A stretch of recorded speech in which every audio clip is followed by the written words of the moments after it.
Hola, en esta ocasión vamos a cerrar nuestra unidad de recursión y para ello vamos a ver el último concepto que es el concepto de backtracking. ¿Qué es lo que vamos a ver en esta unidad o en esta sesión particular? Bueno, vamos a ver más que nada el concepto, que es lo que queremos analizar, y un ejercicio de permutaciones ya conocido en otras sesiones previas, así que vamos a intentar resolverlo con este concepto asociado. ¿Cuál es la idea de backtracking, ¿no? O este método que se utiliza, ¿no? Básicamente se le llama backtracking a una estrategia de resolución de problemas.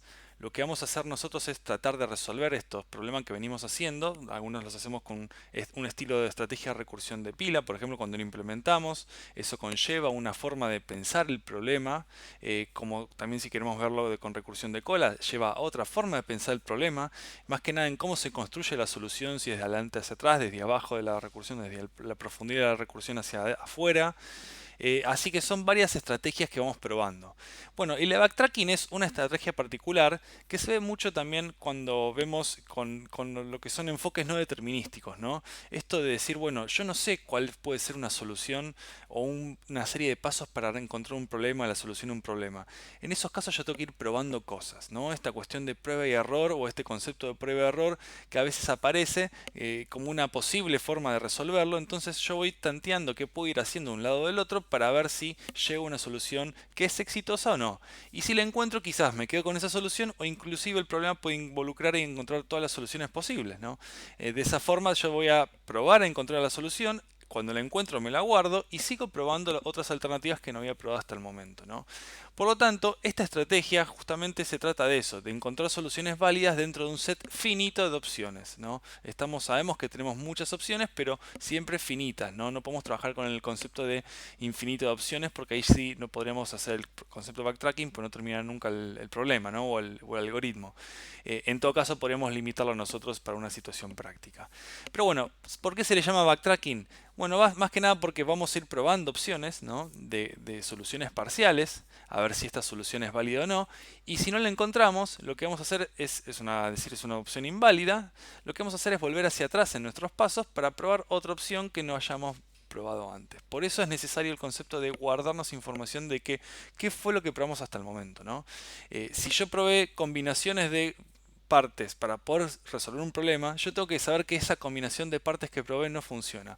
Y tengo que volver hacia atrás a probar una subparte de eso con otras partes para poder ver si esa solución a encontrar va a ser la definitiva o va a ser la válida. Pero bueno, vamos a ver un ejemplo o la idea de cómo se viene, ¿no? a trabajar este concepto de lo que es backtracking con el ejemplo del laberinto clásico, ¿no? Yo estoy entrando a un laberinto y de pronto yo tengo que probar opciones para ver cómo salir de acá. Si bien hay estrategias de resolver el problema del laberinto, ¿no? Se podría pensar como una opción no óptima de, bueno, siempre tocamos una mano en una pared y tratamos de no despegarle y de alguna manera vamos a salir, etcétera, ¿no? Pero vamos a ver un enfoque no óptimo, ¿no? Un enfoque que sería lo más natural que haría una persona cuando trata de resolver, por ejemplo, un laberinto por primera vez, que es básicamente agarrar una estrategia de pruebas, ¿no? Una estrategia de búsqueda. En este caso nosotros nos definimos esta estrategia de búsqueda. ¿Por qué una estrategia de búsqueda? Pues vamos a tratar de hacerlo más o menos sistemático, ¿no? Más allá de que sea no determinístico, vamos a tratar de hacerlo sistemático como que mi estrategia de búsqueda siempre va a ser hacer las siguientes acciones, ¿no? Estas acciones que voy a hacer, obviamente ir a la derecha, izquierda, ir abajo o arriba, van a depender si ya hice algo, ¿no? Esto va a decir, bueno, yo voy a ir a la derecha siempre y cuando ya no pasé por la derecha. Entonces, cuando yo me encuentro en un lugar desconocido, que yo tengo que aparecer 4 opciones para ir, como son estas que están definidas acá, yo voy a tratar de seguir esta secuencia de pasos. Pero esto es más que nada para que nosotros nos ayude a diagramar nuestro algoritmo de backtracking en todo caso, ¿no? Pero bueno, básicamente una persona haría lo mismo, nada más que quizás no siempre empieza por la derecha, sino que empieza por la izquierda, pero a la larga va a ser este set de 4 acciones cuando llega un momento desconocido. Por lo tanto, entramos en el laberinto y lo que vamos a hacer es decir, bueno, me marcó de alguna forma, me dejo una migaja de pan de que yo ya recorrí la primera ubicación, ¿no? La uno ya la tenemos definida acá. ¿Qué opciones tenemos para hacer ahora? Bueno, como planteamos, como yo tengo disponibles para la izquierda no puedo ir, para la derecha sí puedo ir y para abajo también puedo ir. Para arriba tampoco puedo ir porque tengo una pared. Entonces, yo lo que voy a pensar es, bueno, lo primero que puedo hacer es ir a la derecha. Va a ser mi primera estrategia de búsqueda, ¿no? Mi primera opción de la estrategia de búsqueda. Y luego me va a quedar pendiente ir para abajo, porque yo me toca correr en un momento. El 5 no lo recorrí nunca, ¿no? Esta casilla 5. Pero bueno, en principio ir a la derecha porque voy a ver la 2 porque es lo que yo definí mi estrategia de búsqueda. Pero me toca acordar de guardarme lo que me quedó pendiente. Por lo tanto, camino hacia la 2. Acá se empieza a armar un árbol de camino, ¿no? Un recorrido. Y me queda pendiente acá conocer el 5. O recorrer el 5 a ver a dónde me lleva. Pero bueno, yo empiezo a probar con el 2. Porque es mi estrategia de búsqueda y creo que por acá puedo llegar. ¿Cuál es el próximo paso? Bueno, la única, acá sí no tenemos opciones para hacer. La única opción posible, ¿cuál es? O volver hacia atrás, que ya lo conocemos, o ir hacia el 3. Por lo tanto, acá básicamente vamos a avanzar al 3. Seguimos a la derecha. Y acá sí llegamos a un momento en que podemos ir hacia el 7 o hacia el 4. Por lo tanto, tenemos dos opciones. Vamos a ir al 4, ¿por qué? Porque es ir a la derecha nuestro primer paso en nuestra estrategia de búsqueda. Por lo tanto, vamos al 4. Nos queda pendiente acá el 7. Me lo anoto de alguna manera, en algún lado esto se anota, para poder volver hacia atrás y decir, bueno, sigo con la opción 7. Bueno, ¿qué nos queda por hacer? Simplemente ir hacia abajo acá. A la derecha no se puede ir, a la izquierda tampoco, pues ya la conocemos la del 3, así que vamos al 8. Llegamos a un punto donde nosotros no podemos avanzar más. Ya recorrimos las 4 opciones de búsqueda, de alguna forma, porque no podemos, la de arriba ya la conocemos y todos el resto son paredes. ¿Qué hacemos en ese caso? Nos preguntamos, ¿es una opción válida? Y no, no llegamos al final del laberinto donde queremos ir, que está acá abajo. Nos quedó pendiente llegar a esta opción válida, así que esta es una opción invalidada, por lo tanto no es una solución que nos vamos a guardar, por lo tanto tenemos que volver hacia atrás. ¿Y hacia dónde volvemos hacia atrás? Tenemos que volver hacia atrás hacia el punto donde nos quedan pendientes cosas por hacer. En este caso sería volver en el caminito al último punto de decisión. ¿Sí? Así que de alguna manera vuelvo a la posición 3, yo voy a avanzarlo ahora nuevamente para que sea cómo se hace el camino para atrás. Y acá sí nos aparece de vuelta lo que es, bueno, ¿qué nos quedó pendiente? Lo que es el número 7 o la posición 7. Ahora avanzo entonces a la 7, voy hacia abajo. Nuevamente no tengo muchas opciones para hacer porque solo nos queda ir para abajo, así que avanza el 11.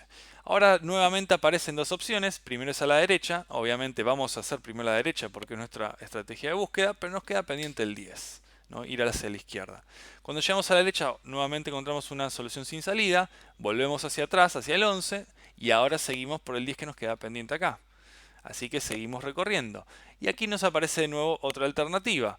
La estrategia de búsqueda, ¿cómo es? Primero de la derecha, ya tenemos el 11 conocido, ya lo pisamos de alguna manera.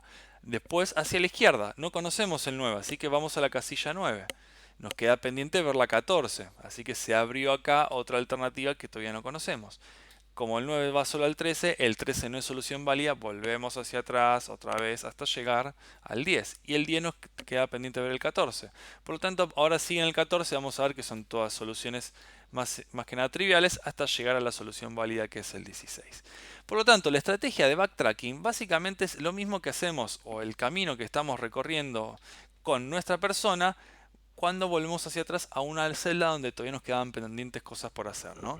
Entonces es muy parecido a este concepto de cómo resolvemos un laberinto, o la analogía queda muy bien puesta para lo que es el concepto de backtracking cuando buscamos estas soluciones parciales hasta que se encuentre una válida. Veamos que la salida, como acá dice, ¿no? La salida desde el nodo 1 es el mismo problema que encontrarla desde la posición 1, ¿no? Esta combinación que se da acá de 1, 2, 3, 7, 11, 10, 14, 15, 16 es el mismo camino que recorrimos por acá. Fíjense, esta rama que se genera por acá.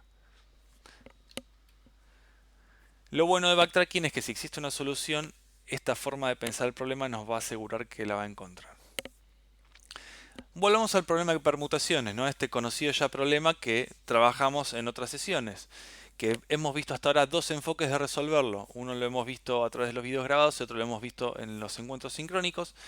Pero bueno, ahora veamos otra forma u otra estrategia de trabajar con permutaciones. Recordemos cuál es la idea, ¿no? La idea es, dada una lista como esta, XS, devolver una lista de listas, una XSS, donde cada uno de los elementos son listas, y cada una de esas listas lo que va a hacer es una permutación distinta de esta original.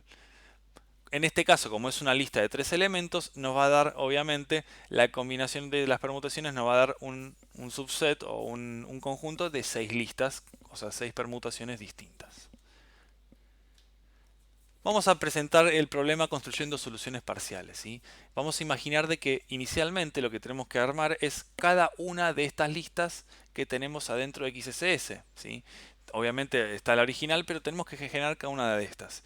Y para poder generar cada una de esas listas, lo primero que tenemos que hacer es decir, bueno, vamos a construirlas de a poco. Vamos a empezar primero construyendo el primer número, después le agregamos un segundo número y después le agregamos un tercer número, ¿no? Un elemento a la vez. Y para eso lo que vamos a hacer es tratar de generar o de construir todas las combinaciones posibles que podemos construir con los números que tenemos originales. Por lo tanto, arrancamos inicialmente con una lista o un elemento, ¿no?, de estas XSS que vamos a generar, que puede tener cualquier número, ¿no? Pero en realidad vamos a decir, bueno, yo voy a empezar a definir o a setear, por decir una manera, el primer número. Sería este asterisco que está acá, lo que voy a fijar en algo. ¿Y en qué lo vamos a fijar? Bueno, lo puedo fijar en el 6, en el 2 o en el 3. Porque cualquiera de esos tres puede estar adelante, ¿no? Yo lo que tengo que definir es el primer número de esta lista que voy a generar o de esta que voy a construir. Por lo tanto, puedo elegir cualquiera de estas tres opciones. Me doy esta libertad. Vamos a empezar primero por el 6. Digo, bueno, primero me agarro el 6 y lo pongo adelante, ¿sí? Voy a generar listas que empiecen con el 6. O sea, esta que está acá o esta que está acá. Son las dos que voy a tratar de generar. Lo voy a señalar como para que quede marcado de qué es lo que estamos trabajando, ¿sí? Estas dos listas, las que voy a tratar de generar es en esta situación. ¿Por qué? Porque yo elegí el 6 como primer caso para trabajar. Por lo tanto, ¿qué nos queda pendiente a partir de esta instancia? Ya tenemos listas que empiezan con 6. Bueno, ahora la lista puede empezar con 6 y seguir con un 2 o seguir con un 3. Por lo tanto, se me abren dos opciones más. Voy a elegir ahora decir, bueno, voy a empezar con el 2. Voy a seguir con el 2, mejor dicho. Por lo tanto, lo que me aparece es una lista que es del estilo 6-2. Ahora voy a decir, bueno, tengo que agregar un tercer número. ¿Cuál es el tercer número que me queda? Y básicamente es el número 3, no me queda otra opción. Por lo tanto, de esta forma ya construí o voy a construir la lista 623. Pero bueno, ¿terminó el problema? No, lo que tenemos que hacer es justamente devolver todas las permutaciones posibles. Por lo tanto, voy a volver hacia atrás en estas estrategias de selección de soluciones. ¿Para qué? Para volver a poder construir una que me queda pendiente. Por lo tanto, la idea es volver hacia el caso donde tenía una opción pendiente que es el 3 y construir ahora listas que empiecen con el 6 y con el 3. Y por lo tanto, ¿qué me queda posible acá de agregarle? Es el 2 nomás. Con este caso ahora ya construí la lista 632. ¿Terminó el problema? Aún no, porque si bien tenemos ya estas dos listas que habíamos marcado en rojo, lo que nos queda pendiente ahora es construir las listas restantes, ¿no? Las listas que quedarían más que nada señaladas o definidas para lo que es, por ejemplo, estas dos. Por lo tanto, ¿qué tengo que hacer? Tengo que volver hacia atrás en lo que es mi estrategia de búsqueda y decir, bueno, ¿a dónde me quedo pendiente cosas para definir? Y si vemos en estos casos ya no. El 2 y el 3, por ejemplo, lo que es del 6 seteado, ya los definimos en estos casos. Por lo tanto, acá ya no hay estrategia de búsqueda para seguir, pero acá sí nos quedó pendiente el 2. Por lo tanto, yo ahora elijo definir adelante de todo o construir listas cuando tengan el 2 adelante. Por lo tanto, que vamos a definir estas que están en verde.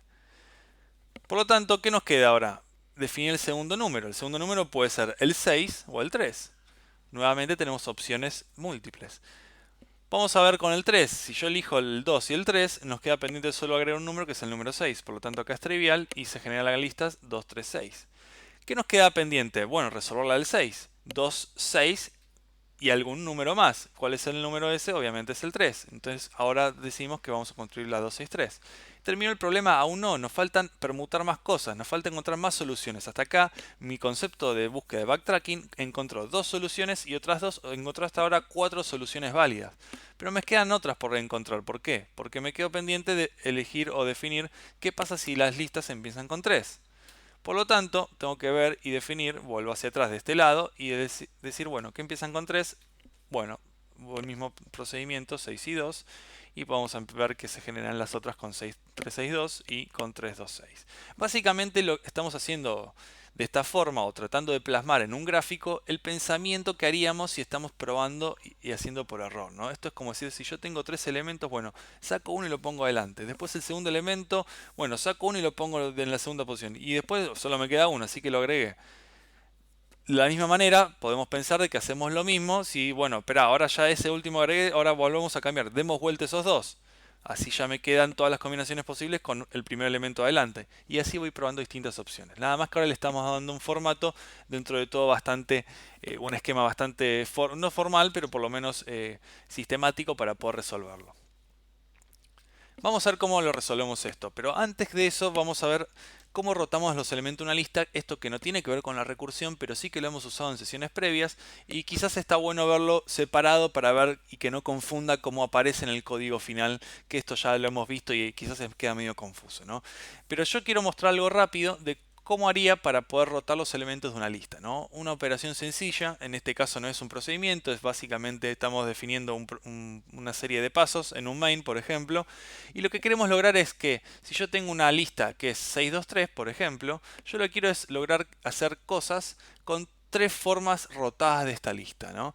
Por ejemplo, yo quiero tener una primera iteración, hacer algo cuando yo tenga un valor de x y tenga los restantes 2, 3, quiero hacer otra operación u otra iteración donde yo tengo un valor de x que sea 2 y los restantes que son el 3 y el 6 y tengo otra operación u otra iteración, mejor dicho, que donde tengo el x que es 3 y los restantes son 6, 2. O sea que de alguna manera estamos rotando esta lista donde queda adelante siempre un elemento distinto. ¿Y cuántas veces la rotamos? La rotamos obviamente tantas veces como elementos hay, porque si yo la rotara una vez más, lo que vamos a obtener es la lista original nuevamente, ¿no? Entonces, en el primer caso veamos que el 6 está adelante, después está el 2, 3, en el segundo caso el 2 está adelante y el 6 quedó al final, y en el tercer caso el 3 está adelante y el 6, 2 lo sigue después. Si la rotara una vez más, obviamente quedaría el 3 al final y quedaría 6, 2, 3 como es el original. Por lo tanto, este juego de rotar nos va a permitir jugar con la cabeza de la lista en una situación, por ejemplo en la iteración 0, la cabeza va a ser 6, y con el resto de la lista van a ser los números restantes. Entonces, cuando yo quiera hacer operaciones con todos los elementos de la lista y dejar los restantes para hacer otra cosa, esta forma de rotar la lista es práctica para poder aplicarla dentro de algún procedimiento recursivo. Por lo tanto, veamos cómo lo haríamos. Vamos a empezar copiando las listas, ¿no? ¿Por qué? Porque justamente al rotarlas estamos modificando XS original, así que no queremos tocar la original, así que vamos a rotarlas sobre una lista distinta copia que se va a llamar restantes. Y vamos a iterarlo cuántas veces. Vamos a iterarlo tantas veces como tengamos elementos, de 0 a longitud menos 1. Y en cada uno de estos pasos, ¿qué vamos a hacer? Vamos a obtener la cabeza, vamos a sacarla, ¿no? Vamos a obtener el dato, mejor dicho, sacar la cabeza. Mostramos lo que tenemos acá, que esto mostrar en este caso particular es para que vean el ejemplo, pero probablemente hagamos otra cosa con las líneas del 9 al 11. Acá se reemplazaría por hacer algún tratamiento con este X que obtenemos o con esta lista de restantes que tenemos acá. Así que algo haríamos, que no sería obviamente mostrar. Y después vamos a volver a insertar al final el X dentro de este restante en el esquema de rotación, ¿no? Que estamos dándole. Por ejemplo, el 6 lo agregamos al final. ¿Para qué? Para que cuando la próxima iteración nos quede el 2 adelante y nos quede el restante como el 3, 6, por ejemplo, ¿sí? Y luego finalmente destruimos esta lista de restantes, porque ya usamos la copia y no necesitamos más. Veamos cómo es el ejercicio rápido en lo que es en memoria y en la consola. Arrancamos con lo que es la línea 5, por lo tanto restantes vale 6, 2, 3. Pasamos a la línea 8. Ahí nos ahorramos la línea 7, la flecha ya la saltó, pero bueno, obviamente se ejecuta. Pero cuando lleguemos a la línea 8, ¿qué vamos a tener? Vamos a tener, obviamente, esas restantes, se le quitó la cabeza. Entonces el head y el tail nos deja la posición, o por lo menos el valor de x en 6, y en restantes me queda 2, 3. Ahora mostramos lo que tenemos hasta el momento. En la iteración 0 tenemos la x es 6 y el restante es 2, 3. ¿Qué hacemos en la línea 12? Insertamos al final el x que tenemos, o sea el 6 aparece ahora. Nueva iteración. Se le saca esa nueva cabeza que teníamos, que era el 2. Por lo tanto, era x vale 2 y el restante vale 3, 6. Imprimimos los valores para ver qué es lo que hay en memoria o lo que hay en consola y vemos que no da este resultado. ¿Qué hacemos al final? Es insertar el x nuevamente al final en restantes. Ahora estamos rotando el 2 hacia atrás. Nos queda 3, 6, 2. Si volvemos el para una vez más porque es la tercera iteración, nos va a sacar el 3, nos queda el restante 6, 2 y ahí mostramos estos valores. Veamos que el insertar final nos termina dejando la lista original, ¿sí? ¿Podríamos hacerlo con el XS original sin hacer la copia? Sí, es posible porque nos dejaría la lista original, ¿no? Pero bueno, para casos prácticos y para evitar problemas si se está compartiendo el objeto o o la variable esta xs con algunas otras, hacemos la copia por las dudas, ¿no? Siempre y cuando nos aseguramos que ahora destruimos esta copia de restante, ¿sí? Pero bueno, este es el ejercicio de rotación. Mírenlo bien porque es algo que se va a replicar acá, que ahora lo vamos a anotar en el ejercicio general de permutaciones. A simple vista, esta implementación puede quizás ser un poco complicada, pero la verdad no tiene mucha diferencia a alguna otra que ya hemos visto, ¿no? Vamos a empezar con un procedimiento que va a inicializar esta lista de resultados, ¿no? Esta XS donde vamos a dejar nuestro resultado. Es una lista vacía. Y vamos a agregar además ahora una lista actual, ¿sí? Fíjense que la lista actual no es de nivel de lista, sino que es simplemente una lista. Así como tenemos una XS, que es la lista de 623 que pasamos en su momento por una lista de enteros, en este caso la estamos haciendo genérico, ¿no? Estamos haciendo un tipo paramétrico, que acá puede tomar cualquier tipo. Y la lista vacía tiene que ser del mismo tipo, ¿no? Perdón, la lista actual tiene que ser del mismo tipo. Por lo tanto, cuando lleguemos al permutaciones 2, vamos a insertar la lista original. La lista de retorno va a ir al final también, pero también vamos a agregar una de actual. ¿Y para qué va a ser esto? Esto va a ser para guardarnos el camino que estamos haciendo, ¿no? ¿Cuáles son las soluciones que estamos probando en este momento? ¿Cuál es la lista que estamos construyendo paso a paso o parcialmente en este momento? Porque si bien acá se llama una lista actual de nombre, en realidad fíjense la firma del permutaciones 2. En realidad esa lista es la lista que se llama parcial, que es lo que tengo construido hasta ahora. Y está bien que empiece vacía, porque hasta ahora yo no construí nada. Cuando empieza el procedimiento permutaciones 2, no tengo nada construido. Tengo una original, tengo una parcial que está vacía, o sea, este asterisco que habíamos visto al principio de todo, todos asteriscos, bueno, hasta ahora no hicimos nada, no probamos ningún número al principio, ni después, ni segunda, ni tercera posición, ¿no? Y bueno, y por referencia obviamente va a pasar nuestra XS que va a ser para poder devolver los valores. Como la inicializamos acá, veamos de que en realidad vamos a estar construyendo, ¿no? De alguna manera la lista XSS ya inicializada. No hace falta inicializarla dentro de permutaciones 2. Muy bien, ahora vamos a ver para qué son estas variables locales, pero veamos que hay una diferencia de casos base acá, ¿no?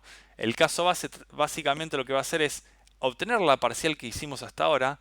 Llegamos a una solución, estamos pensando, ¿no? Porque XS ya está vacía, entonces no tenemos nada más para agregarle. Estamos viendo una opción o una configuración de permutación ya válida, entonces estamos copiando esta parcial a una lista actual, que es una variable local que yo definí acá, ¿no? No es la misma que está acá, esta actual. Esta variable actual básicamente lo que va a hacer es insertarse en XSS. Por lo tanto, necesitamos copiarla porque esta parcial probablemente después se destruya, que evidentemente se destruye después, ¿no? Porque vamos a ver, porque en realidad la llamamos con el actual del caso recursivo, ¿sí? Esto puede llegar a generar confusión, pero bueno, vamos a tratar de mostrarlo, ¿no? Esto ya hemos visto con otra forma de método de resolución, pero vamos a tratar de mostrar cómo las variables locales de un procedimiento o de una invocación previa en la recursión pueden impactar o pueden compartirse o pueden pasarse de un lado al otro, ¿no? Por lo tanto, para estar seguros, copiamos esta lista que nos llegó parcial, la copio a una variable actual y la inserto en XSS. Esto es básicamente la operación del caso base, que es insertar la solución final válida, ¿sí? Bueno, caso recursivo. Veamos, caso recursivo tiene más cosas. Pero estas cosas que tiene, si lo vemos, tiene que ver mucho con lo que estamos hablando de rotación de elementos que vimos antes, ¿no? Este ejemplo de rotar elementos de una lista. Porque lo que yo quiero probar es, por ejemplo, para cada situación que yo voy a probar es cada elemento de la lista lo quiero probar, ¿no? Si yo tengo una lista que empieza con un 1 y después con un 2, yo quiero probar el 1 y después quiero probar primero el 2. Por lo tanto, tengo que hacer este juego de rotación para sacar un número a la vez o un elemento a la vez y dejarme los restantes encolados atrás, ¿no? O en una lista atrás. Este esquema, ¿no? De que pruebo uno de la lista y dejo los otros dos para probar a subsiguientes, por decir algo, ¿no? Tomo uno, lo pongo en la posición 1. Bueno, la posición 2 y 3 que iría, los que me quedan restantes, ¿no? Bueno, este esquema va muy de la mano a este ejercicio que hicimos de rotación previo, ¿no? Como para que veamos de que estamos usándolo en este caso y que quizás ensucie un poco el código, pero bueno, no es muy complicado de seguir, digamos. Esto se podría reemplazar quizás por una operación que devuelva listas rotadas, por ejemplo, y solo iterar sobre esas listas rotadas, pero bueno, no tiene sentido quizás. Así que fíjense que el copiar de lista, que en este caso es de XS, se copia a un YS, y después el para, que es el mismo que vimos antes, el head y el tail, que es el mismo que vimos antes, nada más que ahora en lugar de llamarle a la lista restante le estamos llamando YS, como vemos. El x sí se sigue llamando la misma variable igual. Y después hacemos el insertar final en el ys de ese x que sacamos. Estamos haciendo la rotación acá. Y al final la destruimos. Fíjense que estas operaciones son las mismas que vimos antes, así que tranquilamente podrían de alguna manera ya asumirlas como que es parte de este juego o esta funcionalidad que estamos buscando rotación. Pero ¿qué nos queda pendiente después? Nos queda pendiente lo que es la copia de una lista actual y parcial, un insertar último en permutaciones y obviamente después destruimos. Esta copia, si se fijan en la línea 21 y la línea 25, la destrucción, están asociadas. Siempre que copiamos algo está bueno destruirlo. Excepto cuando nos quede como resultado, que es la línea 14. Fíjense que esta copia nunca destruimos esta actual, porque esta actual lo vamos a necesitar como resultado. Pero en este caso sí lo tenemos. En este caso lo tenemos la copia parcial, se la copia a una lista variable actual, y después se la tiene que destruir esta variable actual, porque si no me quedaría tirada en memoria, ¿sí? Y encima está dentro de un para. O sea, no solo se quedaría tirada en memoria de forma recursiva, sino además en el bucle dentro de cada recursión. Así que sería muy costoso si esto se hace muy grande, con elementos muy grandes, ¿no? Listas muy grandes. Es importantísimo limpiar acá. Pero bueno, ¿por qué hacemos esta copia? Nuevamente por esto mismo. El parcial me llegó con una cantidad de listas. El parcial obviamente va a ser una lista parcial que estamos construyendo. Por ejemplo, un 6 nada más en primera posición. ¿Y qué pasa? Lo que yo quiero probar es el 6 con el 2 y el 3, y después quiero probar el 6 con el 3 y el 2. Son dos opciones distintas. Por eso yo tengo que copiarlas, porque si yo no las copio, lo que voy a estar haciendo es probando el 6 con 2 y 3 por un lado, y cuando yo quiera volver hacia atrás y probar con el 3, lo que me va a pasar es que ya va a tener esa lista, si no está copiada, el 2 y el 3 metido. Entonces tendría que borrarle esos números para probar poner el 3 y el 2. Vamos a verlo ahora con el árbol de recursión, ¿no? Pero por eso se hace la copia. ¿Y qué hace después? Se inserta el último, del x en actual. O sea que estoy agarrando, en este caso, fíjense, en la primera llamada, un parcial vacía, la copio a una lista actual y le estoy insertando el x. Y el x se lo agrego al final. Por lo tanto, lo primero que voy a insertar es un 6 acá. En la última posición, que es un 6 en una lista vacía. Así que queda la lista del 6 nada más. Y después se llama la recursión. Y nada más. Fíjense que es muy sencillo, o por lo menos la implementación dentro de todo no tiene una gran cantidad de código, es dentro de todo elegante esta llamada, ¿no? De que es, o este tipo de construcción de permutaciones. Pero bueno, puede resultar complejo verlo en lo que es cómo impacta memoria, en la pila de ejecución y bueno, en la construcción total o final. Vamos a ver cómo sería el árbol de ejecución de cada una de estas llamadas. Empecemos llamando a la permutación inicial con el 623. Acá estamos ignorando obviamente los parámetros XS, XSS, además estamos simulando la permutación 2, o sea el procedimiento permutaciones 2. Por lo tanto estamos de alguna manera ignorando un montón de parámetros que tienen permutaciones 2, pero bueno, es más que nada para el ejercicio de que entre en la pantalla y que se pueda ver, ¿no? Lo mismo en la pila de ejecución. Fíjense que ya el parcial acá en este caso lo que tiene es una lista vacía. ¿Por qué? Porque es la lista que me llegó vacía de actual. Esta línea 5, pasamos a actual acá, por lo tanto parcial empieza vacía. Si yo voy de pronto a ejecutar todo, ¿no? A ejecutar todo el caso recursivo, obviamente esto entra en caso recursivo porque no es vacía XS, ¿qué va a pasar? De pronto voy a tener acá un YS seguramente en este procedimiento de permutaciones inicial, esta primera llamada, que va a empezar a rotarse, ¿no? Fíjense que el YS no me mete ruido en la recursión, porque lo único que uso yo acá del YS es para poder hacer la rotación que explicamos antes. Son como dos ejercicios o dos funciones distintas, dos funcionalidades distintas de este mismo algoritmo que están metidas en el mismo procedimiento, pero básicamente la YS hace el juego de poder iterar y rotando en cada uno, y después lo que sí a mí me importa en la parte recursiva es jugar con el parcial y con el actual, ¿no? Por lo tanto, cuando llegamos a hacer la permutaciones en línea 23, de la primera llamada de permutaciones acá, lo que vamos a hacer es copiar parcial actual, ¿sí? Por lo tanto ahora actual va a ser vacía. Insertamos el último x, que sería el número 6, ¿no? Este x es el head que le sacamos. Inicialmente el head es este 6. Lo insertamos dentro de actual. Y después, ¿qué hacemos? Llamamos directamente a permutaciones 2 con el YS, con el actual y con el XSS. XSS hasta ahora tampoco le damos importancia porque XSS es el único lugar donde se toca es en el caso base. Así que pasa por referencia todo el tiempo. Lo que sí tocamos acá fue el YS que le mandamos y el actual. Este YS que le mandamos, ¿qué sería? Sería el restantes, esto de rotación que estamos haciendo. Por lo tanto le estamos mandando la lista original sin el 6, el 2 y el 3. Por eso es que acá el permutaciones 2 se llama con el 2 y el 3. ¿Y qué más hacemos? Pasamos el actual. ¿Y el actual qué va a hacer? Era la copia de parcial insertándole el 6. Por lo tanto, fíjense que el parcial de esta llamada no se tocó nunca. Y está bueno que no se toque nunca, porque ese es el que vamos a usar después para probar con el 2 o probar con el 3 adelante. Si yo lo tocara, ya me quedó el 6 metido adelante y no puedo probar el 2 o el 3 adelante, como primer elemento, ¿no? Por lo tanto, este parcial no se toca. Lo que se tocó fue el actual, y el actual pasó a ser el parcial de esta llamada. Por eso es que el parcial de esta llamada llega de esta forma. Este 6 que tenemos metido en una lista es el mismo actual que es de la instancia previa, ¿sí? Por lo tanto, ¿qué va a pasar en esta instancia? Va a pasar exactamente lo mismo.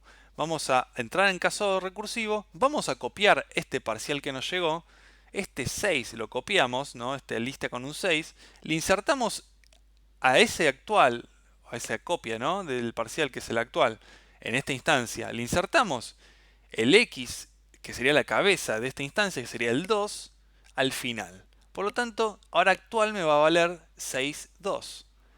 ¿Y qué hacemos? Volvemos a llamar al procedimiento recursivo. ¿Con qué? Con el restante que es 3. Fíjense que ahora el parcial adoptó el valor del actual que teníamos acá calculado. Ahora el actual se va a llamar, el parcial, pero mejor dicho, se va a llamar, va a tener el valor 3,2, perdón, 6,2, que es este que agregamos ahora. ¿Y qué nos queda pendiente? Entramos en caso recursivo de nuevo. Y nos queda pendiente agregar el 3, que es el último que nos quedaba. Y vamos a copiar obviamente este parcial a un actual nuevo, que se va a tener el 6, el 2. Le vamos a agregar el 3 en la línea 22. Y en la línea 23 vamos a llamarlo obviamente con la YS vacío y va a ser caso base.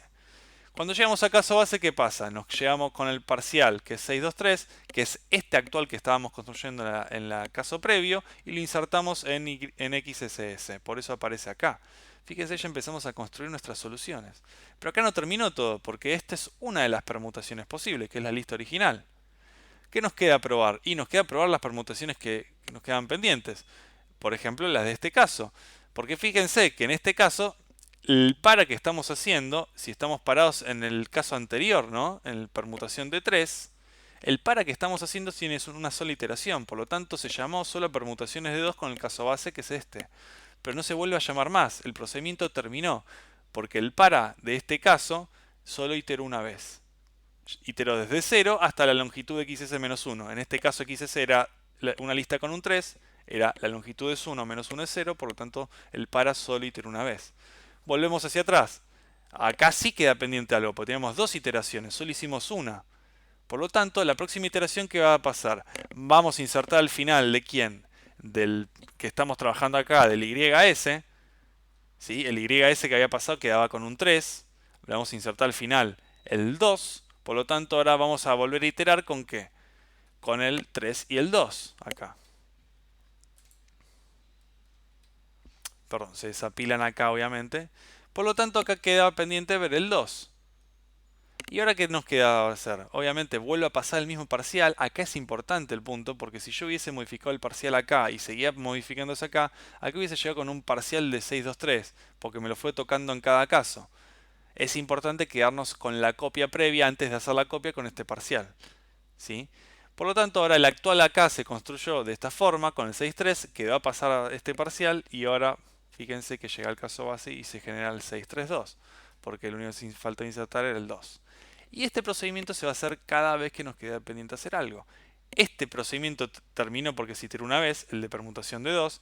El de permutación de 2,3 terminó porque también iteró las dos veces, ¿sí? Ya probó las dos rotaciones posibles de esta lista 2,3, probó con 2,3 y probó con 3,2. ¿Y ahora qué nos queda pendiente? Y nos queda pendiente ver lo que nos quedaba después acá. Fíjense que esta permutación inicial itera 3 veces. Por lo tanto, tengo que llamar a la segunda iteración. La segunda iteración, ¿cómo va a ser? Va a ser una vez pasado por el 24, la línea 24, agregando el x hacia atrás, que sería el 6. Por lo tanto, al desapilarse se desapilan. Fíjense que ahora se llama, obviamente, con el 6 al final. Nos quedó el 2 adelante. Entonces ahora el parcial empieza a construirse con el 2 adelante. ¿Qué va a pasar ahora? Bueno, el parcial se copia obviamente al actual. El actual se va a insertar con ¿qué? Con el 3, por ejemplo, y va a pasar a llamarse el parcial de esta permutación. 2,3. Estoy construyendo 2,3 de ahora. ¿Y qué nos queda pendiente? Insertar el 6 y llamar al caso base que va a quedar con la lista vacía. Insertamos el 2, 3, 6. Volvemos hacia atrás. Acá ya iteró una sola vez que no era esa única, por lo tanto terminó. Termina el 6, se desapila, nos queda pendiente el 3, 6, que este sí no terminó, porque nos queda otra iteración del para. Nos queda probar la rotación del 3 hacia atrás, por lo tanto nos queda probar ahora con la lista YS, ponerle de alguna forma, que sería 6, 3. Le saco ese primer 6, me queda en este caso en la línea 20 el 3, por lo tanto ahora la copia de parcial, que va a ser esta copia que está acá del 2, va a ser ahora con el 2, insertándole ¿qué? Insertándole obviamente el 6. Por lo tanto me queda 2 y 6 acá. Es el parcial que me llegó del actual construido en la segunda iteración de esta invocación. Muy bien, nuevamente caso recursivo, sacamos la única combinación o rotación que tenemos que sería el 3, así que ahora se construye el 2, 6, 3. ¿Y qué pasa? Volvemos hacia atrás, vemos que se terminó la del 3. En este caso se hicieron las dos iteraciones del para, así que terminó también. Nos queda pendiente la tercera iteración de la permutación del 6, 2, 3. En donde, ¿qué va a quedar la lista en realidad? YS va a ser en realidad 3, 6 y 2. Se rotó de tal manera hasta que nos quedó el 3 adelante, ¿no? Por lo tanto, ahora el parcial se va a copiar al actual en la línea 21. En la línea 22, ¿qué va a pasar? Se va a insertar este 3. Por lo tanto, ahora el actual va a llamarse, en esta instancia, va a tener en realidad un 3 nada más metido. Y lo que vamos a hacer es llamar al restante, que sería con el 6 y el 2, como XS de esta versión. Obviamente acá el parcial va a tener el 3. Y bueno, nuevamente lo mismo. Primero probamos sacándole el 2 con el restante 6, se insertó el 2 al final, ahora con el 6 se insertó y quedó la lista vacía, se llama el caso base, se insertó la lista en XSS. Volvemos hacia atrás, una sola iteración ya terminó, por lo tanto volvemos hacia atrás y nos queda pendiente en el 2.6 hacer la rotación de 6.2.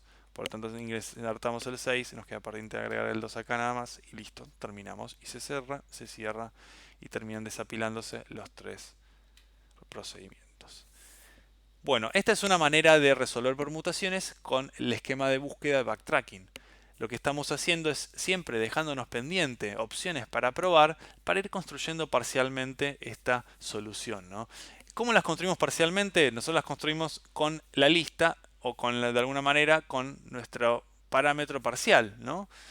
¿Y qué hacíamos? Cada vez que en una instancia queremos construir algo, nos llega algo que venimos construyendo de casos previos, ¿no? Por algo se le llama parcial. Es como que alguien me dio, toma, esta lista parcial que tengo, ¿no? Alguien me la pasó de arriba de la recursión. Me pasaron esta lista parcial que construí hasta ahora. Fíjate con lo que te queda, ¿qué puedes construir? ¿Qué es lo que me queda que puedo construir? Bueno, el parámetro que me vino acá, el XS. Por ejemplo, en esta instancia recursión, me llega una lista parcial de 6, 2, ¿y qué me quedaba para probar? El 3. Acá no hay mucha opción, es determinístico. Pero en este caso no. En este caso me había llegado que alguien me dijo, mira, yo el 6 va adelante, la vengo construyendo así. Ahora, ¿qué hacemos? Me falta probar el 2 y el 3. Lo pongo uno después, uno adelante, uno después. ¿Qué hacemos? Bueno, tenemos estas dos variantes. Y este es el esquema de backtracking. Ir construyendo soluciones parciales hasta llegar a un punto que construimos o probamos todo, ¿no? En este caso se dio la casualidad de que el problema de permutaciones se da de que todas las soluciones son válidas, porque cualquier permutación es válida, ¿no? Por lo menos de todas las posibles que podemos construir, pero puede existir casos donde el problema sea un poco más específico, como decir, bueno, devolver las permutaciones posibles que empiecen con el número 6. Bueno, ahí todas no van a ser insertadas en XSS, solo van a estar insertadas serían estas dos, la 623 y la 632. Entonces ahí lo único que habría que hacer es modificar el caso base, agregar un if acá, una condición, y según si se cumple esa condición, insertamos o no en la solución final. Así que veamos que este esquema de resolución es bastante sencillo, bastante fácil de adaptar. Bueno, con esto terminamos por lo menos el ejemplo de backtracking. El concepto de backtracking es la verdad una técnica muy interesante, muy práctica para resolver problemas no determinísticos, ténganlo en cuenta y seguramente vamos a trabajar algún otro ejemplo en el encuentro para poder reforzar un poco la estructura o la estrategia de este tipo de resoluciones.